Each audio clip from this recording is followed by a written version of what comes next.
Hey everybody, let's talk about resumes. This week I was reviewing 2 resumes, one Army Lieutenant Colonel type, one Marine Corps Lieutenant Colonel type. I gave them the exact same feedback, so I'll share it with you. The first thing I recommended was considering to do a functional resume instead of a chronological resume. So a chronological resume is the one that is most common. You probably have seen it. It starts at the present and it literally takes you back. But what it's showing is hopefully very positive career growth. You've had that in the military, but more than likely you've had many careers in the military as well. And that can be really overwhelming for the reviewer to try to pick out those themes. So the functional resume allows you to do that work for them.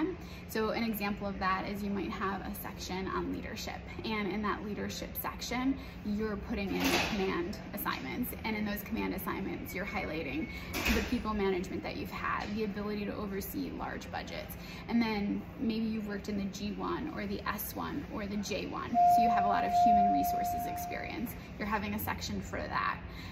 Maybe you've done programmatic experience, so you're working in the J3, the G3, so you're going to be able to put that in there as well.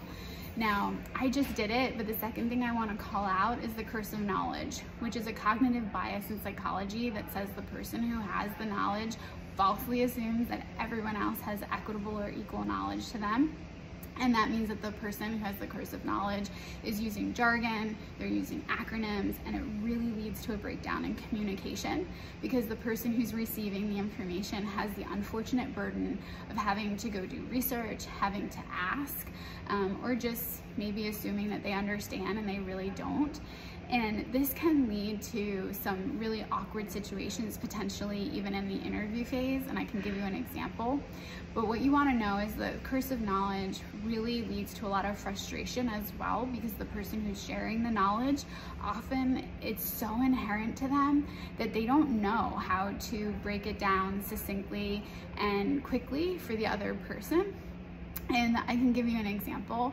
So when I had one of my first interviews in a tech company, the woman interviewing me was lovely. The interview was going really well. She had actually immigrated from Europe to the United States, so she didn't have a lot of knowledge about the United States military. So she very kindly asked me on my resume, she saw I had a Bronze Star. What's a Bronze Star? And in that moment, I was really caught flat-footed. I knew what it was, but I just was not able to articulate very concisely. And that was a miss on my part, but it was a really good example of the curse of knowledge.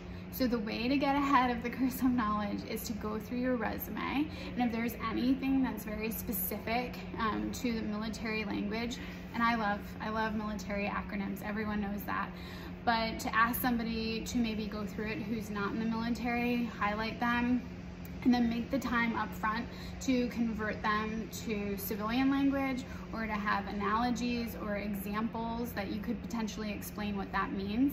And then my third tip, which I know everybody's gonna say, Laura, you say this all the time, is to use ChatGPT to help with your resume. So go through, and if you are using acronyms, let's say you have the J5 on there and you're not really sure how to articulate that, put it into ChatGPT, ask what is a way to describe the military term J5. It's going to return for you something like strategy, policy, and plans. Use those words that are more familiar on your resume. And so I hope this helps. So just remember, functional resumes, curse of knowledge, and then try to convert that language. If you need help, use ChatGPT. And I'll talk to you soon. Bye.